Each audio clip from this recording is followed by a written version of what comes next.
할렐루야. 오늘 믿음으로 믿음이라는 제목으로 여러분과 함께 주신 생명의 양식을 나누겠습니다. 로마서 1장 17절 말씀을 함께 봉독합니다. 복음에는 하나님의 의가 나타나서 믿음으로 믿음에 이르게 하나니 기록된 바 오직 의인은 믿음으로 말미암아 살리라 함과 같으니라. 아멘. 사도 바울은 야고보 사도와는 달리 행함을 중요시하지 아니하고 오직 믿음만을 강조한, 그래서 기독교 교리의 근간이 되는 이신칭의를 확립한 분으로 후세 신학자들은 기록하고 있습니다. 특히 신약성의 교리서의 최고봉이라고 할 수 있는 로마서는 이 점을 지나칠 정도로 섬세하고 또한 변증적으로 기록하고 있습니다. 그렇다면 사도 바울에게는 행함의 신앙은 없었던 것인가? 아니면 사도 야고보의 행함이 없는 믿음은 죽은 것이라는 말씀이 억지인가? 오늘날 대부분의 논리는 사람이 구원받는 것은 오직 믿음으로이지만 우리의 행함이 있어야 죽어 천국에 갔을 때 상급이 따른다는 묘한 처방으로 앞뒤를 얽어 억지로 맞추고 있습니다. 그러나 이것도 허구인 것이, 왜냐하면 야고보서는 행함이 없으면 그 믿음이 가짜라는 것을 스스럼 없이 외치고 있기 때문입니다. 상급이 없다고 구원이 없을 수 있는가라고 물으면 결코 그럴 수 없다는 대답을 하면서도 야고보서를 온전히 수용할 수 있다는 배짱의 근거는 무엇인가? 대답은 간단합니다. 야고보서 행함이 로마서에서는 어떻게 용해되어 있으며 로마서의 믿음이 야고보서가 말하는 어떤 모양의 것인지를 몰라도 너무 몰라서 그렇습니다. 로마서의 믿음에 대한 개념이 바울의 그것과 맞지 않으니까 야고보서 행함의 개념도 야고보의 그것과 맞지 않게 되는 것입니다. 마치 첫 단추를 잘못 끼운 결과 마지막 단추를 끼울 자리가 없어지는 것과 같다 이 말입니다. 그러면 로마서가 강조하고 있는 믿음이라고 하는 것은 무엇인가? 오늘 본문으로 택한 로마서 1장 10절에는 믿음이란 말이 두 번 등장합니다. 즉 믿음으로 에크피스테오스, 또 믿음의 에이스 피스틴인데 앞에 나오는 믿음 에크피스테오스는 무엇이며 나중에 나오는 믿음 에이스 피스틴은 믿음은 무엇인가? 결론부터 말씀을 드린다면 로마서가 중심적으로 다루는 부분은 믿음으로 로마서가 중점적으로 말은 부르면 에크피스테오스입니다. 그래서 믿음에 이른 사람들의 삶이 곧 야고보서인 것입니다. 그러므로 야고보서 행함이 무엇인지를 이해하기 위해서는 로마서의 믿음으로가 무엇인지를 정확히 알아야 할 필요가 있습니다. 믿음으로 에크피스테오스. 사도 바울은 이 믿음으로를 설명하기 위하여 4장에서 믿음의 조상 아브라함의 예를 등장시키고 있습니다. 즉 아브라함이 행함으로 의로워졌느냐, 야고보서는 이 점을 아브라함이 행함으로 의롭게 되었다고 분명히 야고보서 2장 24절에 기록하고 있는데, 사도 바울은 아브라함이 행함으로 의로워졌느냐 아니면 믿음으로 의로워졌느냐의 문제를 제기하고, 그가 행함이 아니라 분명히 믿음으로 의롭게 되었다는 것을 논리적으로 설명하고 있습니다. 그런데 사도 바울의 로마서 4장의 논리를 오늘날 신앙의 기준으로 조금만 깊이 보면 그것이 얼마나 비논리적이냐 하는 것이 금방 드러납니다. 왜냐하면 오늘날 믿음이라는 것은 문자 그대로 하나님의 계심과 일하심과 능력 무한하심을 의심 없이 인정하고 받아들이며 신뢰하는 것인데, 유감스럽게도 사도 바울이 인용한 로마서 4장의 아브라함은 결코 그러지 못했기 때문입니다. 결코 그러지 못한 아브라함을 그랬다라고 봐줄 것인가? 결코 그럴 수가 없지요. 그럴 수는 없습니다. 좀 더 사건의 심각성을 인식하기 위하여 성경을 로마 4장 19절을 보겠습니다. 그가 100세나 되어 사실은 99세입니다. 자기 몸에 죽은 것 같음과 사라의 태에 죽은 것 같음을 알고도 믿음이 약해지지 아니하고 믿음이 없어 하나님의 약속을 의심치 않고 믿음에 견고해져서 하나님께 영광을 돌리며 약속하신 그것을 또한 능히 이루실 줄을 확신하였으니 그러므로 이것을 저에게 의로 여기셨다라고 기록되어 있습니다. 정말로 아브라함이 자기와 자기 아내의 몸이 죽었음을 알고도 믿음이 약하여지지 아니하였던가? 정말 그랬었나요? 하나님의 약속을 의심치 아니하였습니까? 믿음에 견고해졌습니까? 하나님께 영광 이루실지를 그가 확신했습니까? 성경 말씀이기 때문에 무조건 믿어줄 이유가 어느 변에 있는가? 이걸 그냥 믿음 좋은 아브라함이 이러이러한 하나님의 약속을 의심 없이 믿었구나 생각한다면 오해도 그런 오해가 없습니다. 따라서 아브라함의 믿음이 무엇인지를 꿈도 못 꾼다는 말입니다. 아브라함은 하나님의 약속을 믿지 않았다. 아니, 믿을 수가 없었습니다. 무엇을 근거로 당신은 그렇게 말씀하느냐는 질문이 당연히 터져 나올 것입니다.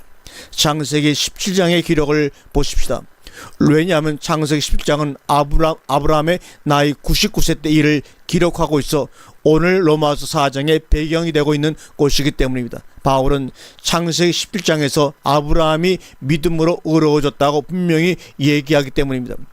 여기서 아브라함은 아브라함이 되고 사라는 사라가 되는데, 왜냐하면 열국의 아비가 되고 열국의 어미가 될 것이었기 때문입니다. 따라서 하나님은 아브라함이 사라를 통하여 아들을 낳으리라는 약속을 하시는데, 이 말에 대한 아브라함의 반응이 무엇인가를 우리가 한번 보겠습니다. 창세기 17장 17절의 말씀입니다. 아브라함이 엎드려 웃으며 심중에 이르되 100세 된 사람이 어찌 자식을 낳을까? 사라는 90세니 어찌 생산을 하려 하고, 아브라함이 이에 하나님께 호하되 이스마엘이나 하나님 앞에 살기를 원하나이다. 분명히 이렇게 말하고 있습니다. 왜 웃었는가? 가당찮기 때문입니다. 믿을 수가 없기 때문입니다. 어찌 자식을 낳을까? 이것이 바울이 지적하던 약속을 의심치 않은 것이며 믿음에 견고해진 것이란 말입니까? 이스마엘이나 하나님 앞에 살기를 원하나이다. 그럼 이것이 아브라함의 믿음이란 말입니까? 오늘날 신앙인들이라면 어떤 반응을 했을 것인가 모르긴 해도 울고불고 난리가 났을 거예요. 믿습니다의 시읒 발음이 쌍시읒 비유까지 겹쳐서 듣기에 상당히 거북할 정도로 믿습니다를 남발했을 것입니다. 아브라함의 믿음을 아브라함이 이삭을 바친 사건 정도로 생각하면 안 됩니다. 그것은 아브라함의 믿음이 아니라 행함입니다. 우리가 믿음의 조상이라는 아브라함의 믿음이 사실은 별거 아니지 않은가? 아브라함과 그간의 사라는 창세기 17장의 시종일관 하나님의 약속을 믿지 못하고 의심했음을 알 수가 있습니다. 그런데 사도 바울은 아브라함이 하나님을 믿었고, 그래서 하나님은 그를 의롭다 했다고 기록하고 있습니다. 사도 바울이 그럼 틀렸단 말입니까? 아니면 그의 글을 읽는 오늘날 신앙인들의 오해입니까? 사도 바울이 창세기 11장을 통하여 본 아브라함의 믿음은 그럼 무엇인가? 아브라함이 받은 은은 무엇인가? 우리 한번 봐야 합니다. 로마서 4장으로 다시 돌아가 보겠습니다. 4장 1절을 보면, 그런즉 육신으로 우리 조상된 아브라함이 무엇을 얻었다 하리오로 되어 있는데, 개역성경 난하절을 참고하면 혹 우리 조상 아브라함이 육으로는 무엇을 얻었다 하리오로도 볼 수가 있다고 기록하고 있습니다. 이 부분은 난하주가 맞습니다. 우리 조상 아브라함이 육으로는 무엇을 얻었다 하리오, 즉 아브라함이 이스라엘의 육신적이라는 의미가 아니라 육신을 따라서는 얻은 게 없다는 말입니다. 그래서 계속되는 2절에서는 아브라함이 행위로서 의롭다함을 얻은 것이 아니라고 지적하고 있는데, 1절은 육신을 통하여 남은 것이 없다는 말이고 2절은 행위를 통하여 남은 것이 없다는 말입니다. 그러므로 육신과 행위는 동의합니다. 그러면 무엇을 통하여 아브라함이 의롭게 되었냐? 여기에 대한 대답이 믿음을 통하여서라는 것이 바로 로마서 4장입니다. 따라서 믿음이란 우리 인간들의 신념이나 신뢰나 의심이나 부인의 차원을 넘어선 육신의 반대인 것입니다. 행위의 반대어란 점입니다. 그러므로 예수를 믿어서 내가 예수를 믿는 것으로 이해하면 그것이 육신이요 행위라는 말입니다. 이해가 되시는지요? 믿는다는, 그러므로 동작을 나타내는 동사가 아니라 상태를 묘사하는 동사, 즉 믿는이 아니라 믿음을 가진이란 말입니다. 다시 말하면 믿음이라는 실체를 가지고 있는 상태를 성경은 믿는다라고 말하고 있는 것입니다. 다시 말합니다. 믿음이라고 하는 것은 실체를 가지고 있는 상태를, 믿음이라는 실체를 가지고 있는 상태를 성경은 믿는다라고 말하는 것입니다. 이것은 자기의 감정이나 의지와는 전혀 상관이 없으며, 심지어 아브라함의 경우처럼 본인이 그것을 믿지 못하고 웃어버리는 일이 벌어져도 자기는 믿는 사람이 되는 것입니다. 왜요? 믿음이라는 실체를 가지고 있기 때문입니다. 그래서 그것을 은혜와 선물이라고 말하고 있는 것입니다. 역시 믿음으로 말미암아 의로운 사람이란 여기심을 받았다는 얘기도 아브라함이 심성적으로 예전에는 불의하다가 이제는 의로워졌다는 것을 말하는 것이 아닙니다. 의롭다는 말 역시 의를 가졌다는 말의 다름이 아닙니다. 아브라함에게 있어 무엇이 의인가? 다름 아닌 이삭입니다. 즉 믿음으로 의로워졌다는 말씀은 믿음이 아브라함에게 곧 이삭을 선물로 주었다는 것입니다.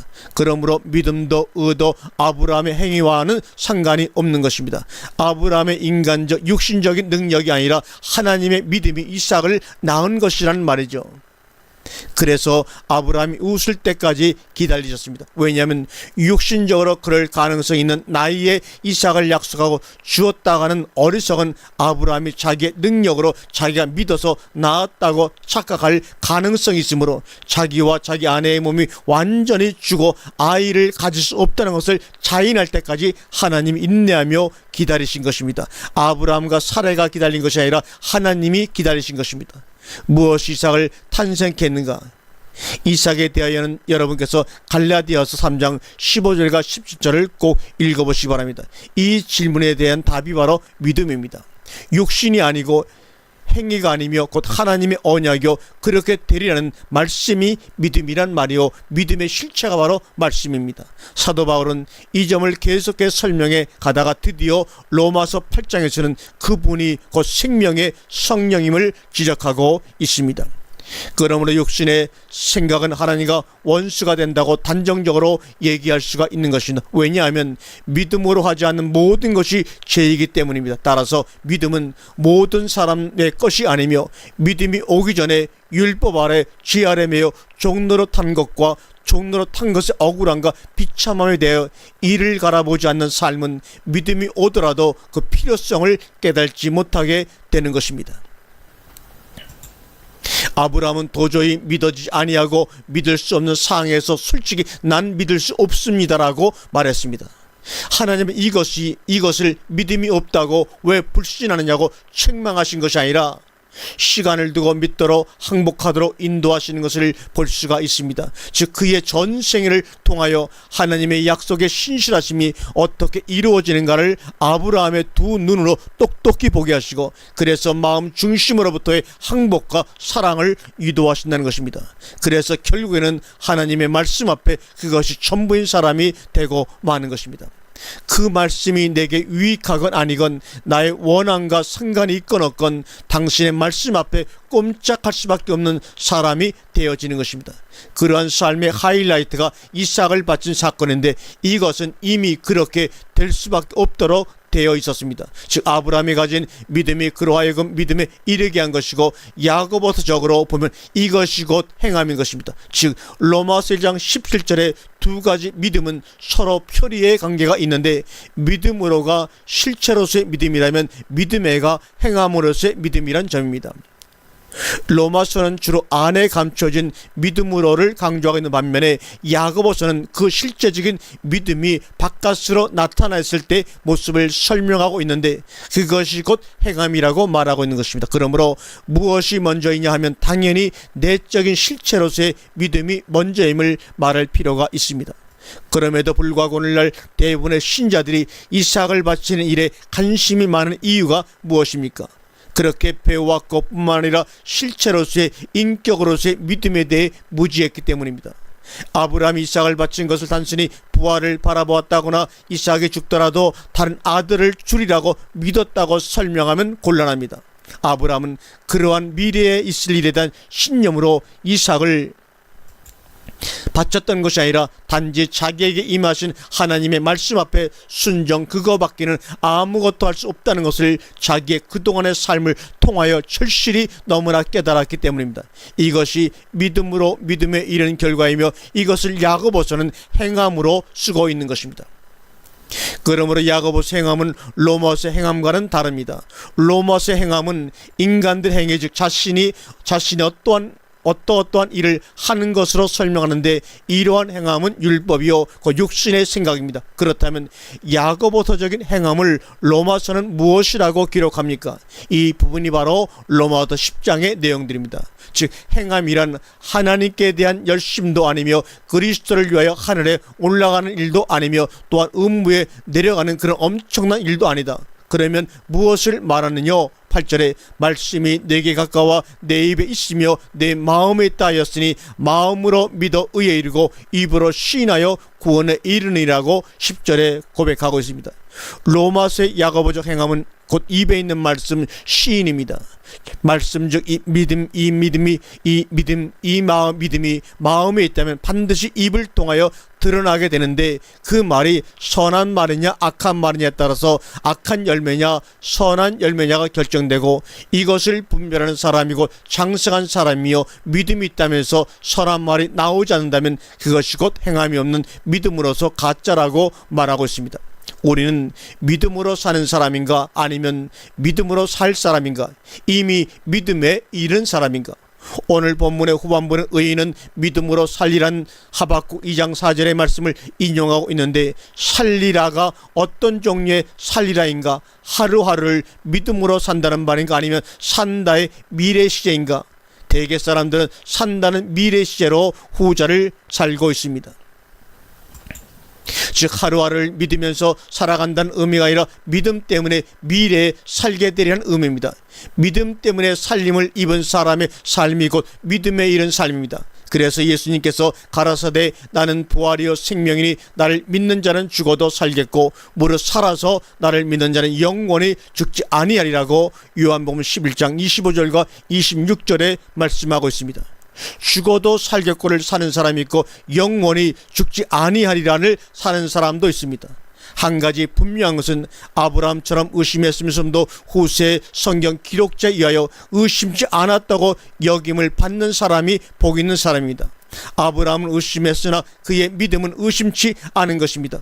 우리의 믿음은 누구의 믿음인가? 하나님의 믿음인가? 나의 믿음인가? 한번 대답을 해보시기를 바랍니다. 아멘.